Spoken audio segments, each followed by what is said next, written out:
میرے حبیب کریم سید عالم صلی اللہ علیہ وسلم نے فرمایا، اللہ کریم نے بندے کو، مخلوق کو پیدا کرنے سے پہلے جو تحریر سب سے پہلے لکھی تھی نا، اللہ نے اپنے پاس جو جملے سب سے پہلے لکھے تھے بندے بنانے سے بھی پہلے، وہ فکر یہ تھے کہ ان رحمتی سبقت اعلی غضبی، رب کریم نے لکھا تھا بے شک میری رحمت زیادہ ہے، میرا غضب زیادہ نہیں ہے۔ اس نے لکھا تھا کہ میری رحمت ہمیشہ میرے غضب پر غالب رہے گی، غلبہ رحمت کا ہے۔ سنیں بڑی پیاری حدیث، بڑی خوبصورت حدیث، کنز المال میں دیگر کتب احادیث میں ہے۔ حضرت ابو ہریرہ رضی اللہ تعالیٰ عنہ فرماتے ایک بابا جی نبی پاک کی بارگاہ میں آئے، اور جب وہ واپس جانے لگے تو میں نے عمر پوچھی تو عمر تھی 96 سال۔ کہتے ہیں بزرگ جب آئے نا تو یہ بھویں جو ہے نا ان کی سفید ہو کے تو یوں آنکھوں پہ آ گئی، بڑی چھڑی بابا جی نے پکڑی ہوئی اور دونوں ہاتھ پکڑ کے نا چھڑی کے اوپر جھکے ہوئے ہیں ایک جانب، قربان جاؤں۔ کہتے ہیں جب وہ بزرگ مسجد میں داخل ہوئے تو میرے رسول نے کھڑے ہو کے استقبال فرمایا، کھڑے ہو، اور نبی کریم صلی اللہ علیہ وسلم نے آگے بڑھ کے بابا جی کو بازو سے پکڑا اور بٹھایا۔ حضور بیٹھ گئے، کہا بزرگوں کیسے آئے ہو؟ تو کہتے ہیں وہ بابا جی بات کرتے تو آنکھ کھول کے پہلے حضور کا چہرہ دیکھتے،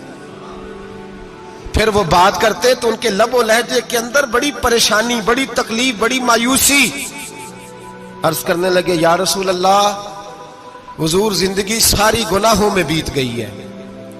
حضور غلطیاں ہی غلطیاں، یاد ماضی عذاب ہے، یا رب چھین لے مجھ سے حافظہ میرا۔ اے اللہ کے رسول بڑی لمبی فہرست ہے، پاپ ہی پاپ ہے، کالے سیاہ دفتر ہے۔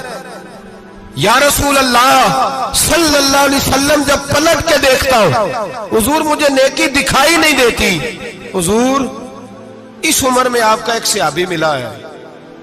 اس نے بات سمجھائی ہے تو تھوڑا خیال آیا ہے، لیکن یا رسول اللہ صلی اللہ علیہ وسلم اب میرا وجود بیکار ہو گیا ہے، حضور بوڑھا ہو گیا ہوں۔ تین باتیں کہیں بزرگوں نے اور نرالی کہیں، کہنے لگے یا رسول اللہ صلی اللہ علیہ وسلم، حضور اب تو میری کمر بھی سیدھی نہیں ہوتی کہ میں نماز ہی صحیح ادا کر سکوں، بوڑھا ہو گیا ہوں۔ یا رسول اللہ صلی اللہ علیہ وسلم اب میرے اندر طاقت نہیں کہ میں محنت مزدوری کر کے صدقے اور خیرات دے سکوں۔ یا رسول اللہ صلی اللہ علیہ وسلم اب میں تلوار لے کے جہاد بھی نہیں کر سکتا، حضور نہ میں لمبی نمازیں پڑھ سکتا ہوں، آقا نہ میں صدقات و خیرات دے سکتا ہوں، محبوبہ نہ میں دین کے لیے کوئی جہاد کر سکتا ہوں، بیکار وجود ہے، بیکار